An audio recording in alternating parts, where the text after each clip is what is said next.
Icelocked here with Nocturne Gaming, back with more Legends of Idleon, and today we're taking a look at a golden food guide. There are three major things we're going to cover in this guide about golden foods. The first is what are golden foods, the second is how do we farm them, and the third is how do we maximize the bonuses that we get from golden foods.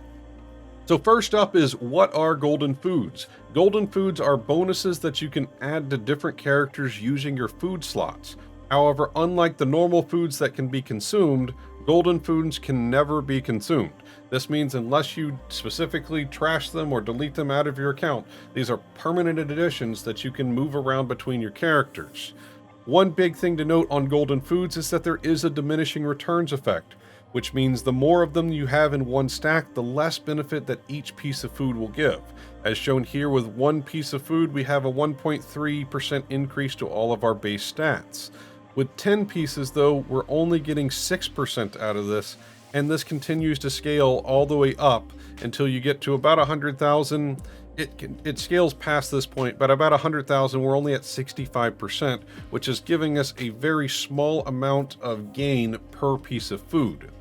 Now, with the addition of World 6, we have the Golden Beanstalk, and this beanstalk allows us to have all of these golden foods active across our account, and this means you don't have to pick and choose which character gets which stack of food, and it's permanent additions that help the whole account have more progress.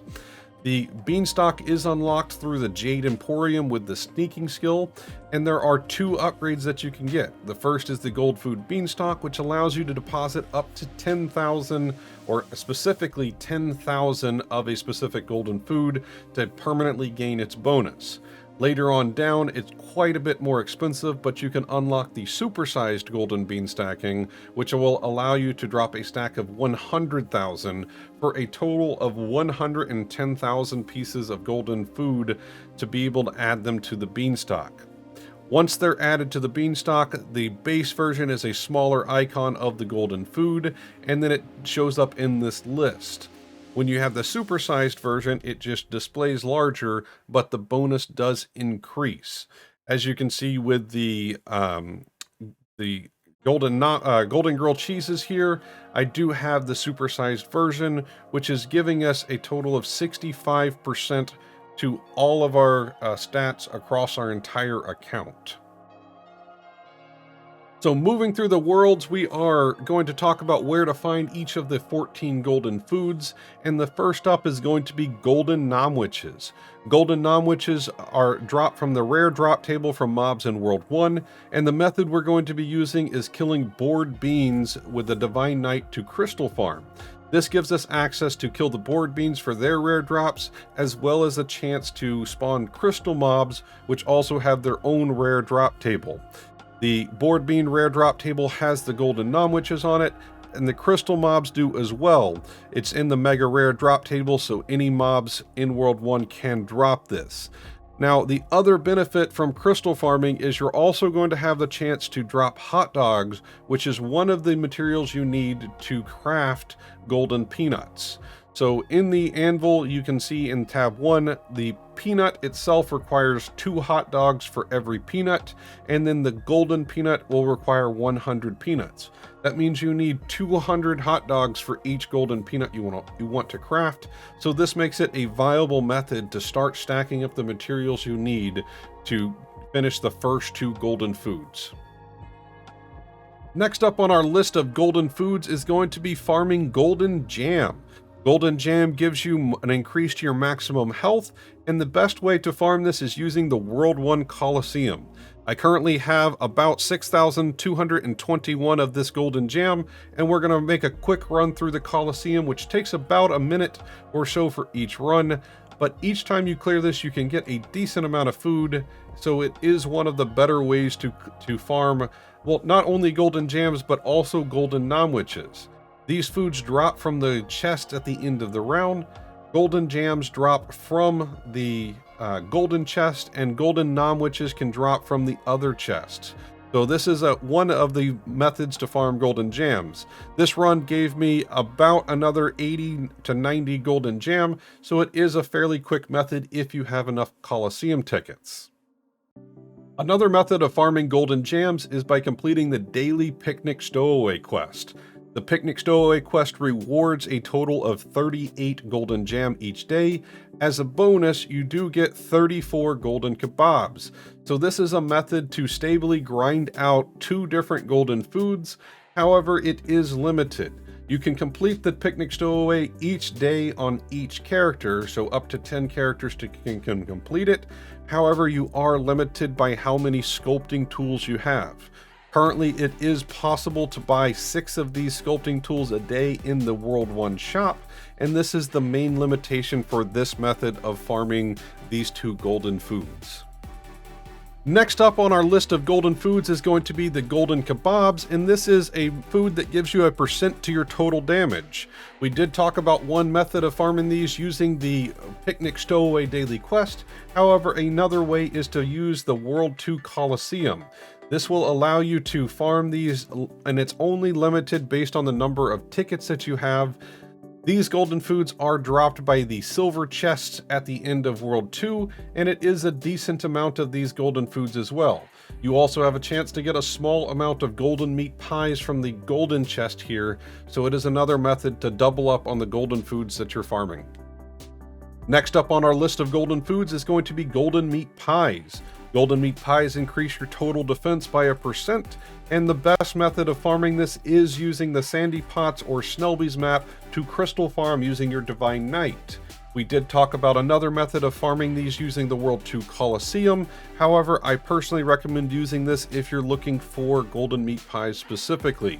The Sandy Pots have the golden meat pie as well as your drop rate ovals on their mega rare drop table, and you also have the benefit from the DK crystal farming of having the same rare drop table on your crystal mobs, so it makes it one of the best ways to stack up these golden meat pies.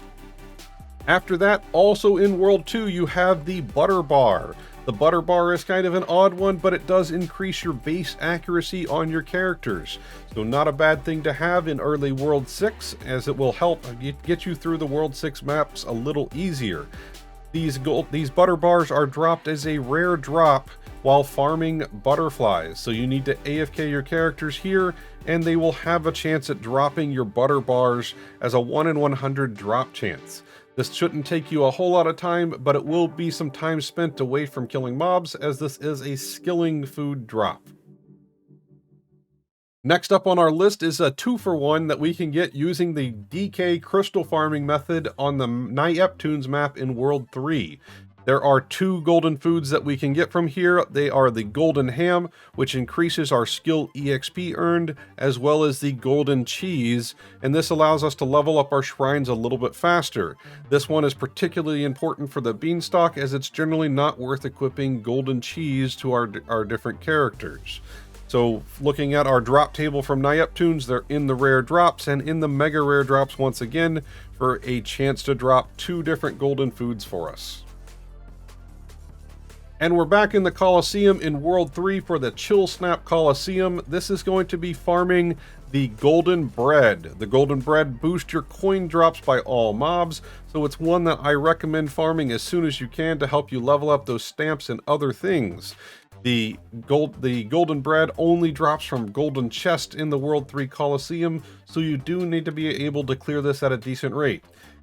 The negative here is this is the only method of farming golden bread, so you do want to save up your Coliseum tickets to make sure you farm this as much as you can. However, there are some benefits that may be worth it, such as the golden kebabs, that may be worth farming before you spend your time in the World 3 Coliseum. Moving into World 4, we're looking for one of my personal favorites, which is the golden ribs.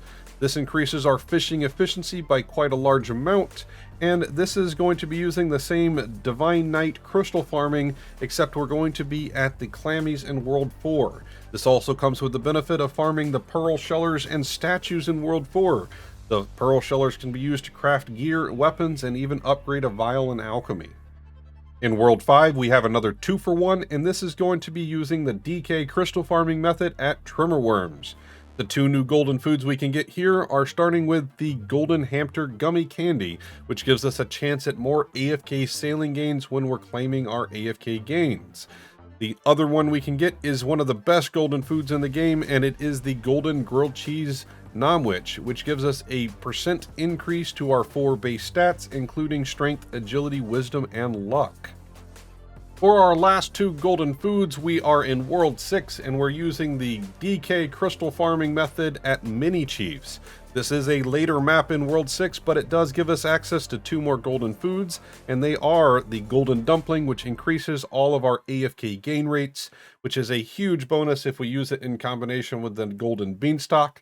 And our second golden food in World 6 is the Golden Nigiri, which gives us an increase to our class EXP gain. Both of these are going to be huge using that Golden Beanstalk. So now that we know how to farm each of these golden foods so we can stack up the 110,000 of each of these foods that we need for the beanstalk, let's talk about ways that we can get multipliers for this to make these foods more effective. There are currently 6 different bonuses that we can get to multiply our golden foods, and as you can see, this is added up to 681% bonus to our golden foods for me. The first big bonus is going to come from stamps, and this gives you about 1% per level to your golden apple stamp. So this does require more golden Nomwiches, which is another reason we're going to be farming the board beans in World 1. The second bonus comes from Shimmeron, which is the 19th orange bubble, and this can give you up to 80% more golden food effect depending on your bubble level. Also in alchemy is going to be the sigil, the emoji veggie sigil, which gives us up to 25% more bonuses from our golden foods. In World 4, in the dinner menu, you have the yummy peach ring, which gives us 2% bonus to golden foods per level. So for me at level 61, this is 122% to our golden food bonuses. Our next bonus comes from the Shaman's Family bonus, and this gives us a multiplier to our golden foods. So we have a 1.34 times multiplier to our golden foods. This character is at level 617, so your bonus may not be this high depending on your class levels. And our last bonus comes from a warrior-specific talent, so it is only available on warrior classes, meaning your Blood Berserkers or your Divine Knights, and that is Hungry for Gold, which gives us a multiplier. For me, this is a 44% multiplier to our golden foods. Remember to hit that like and subscribe button, and drop a comment if you're enjoying our videos. And a huge shout out to our patrons. Your support means the world to us. And if you would like to become a patron, check out the link in the description for more details. And be sure to visit our merch store so you can get some pretty cool stuff. If you have any thoughts or questions, let us know down below, and we'll see you next time.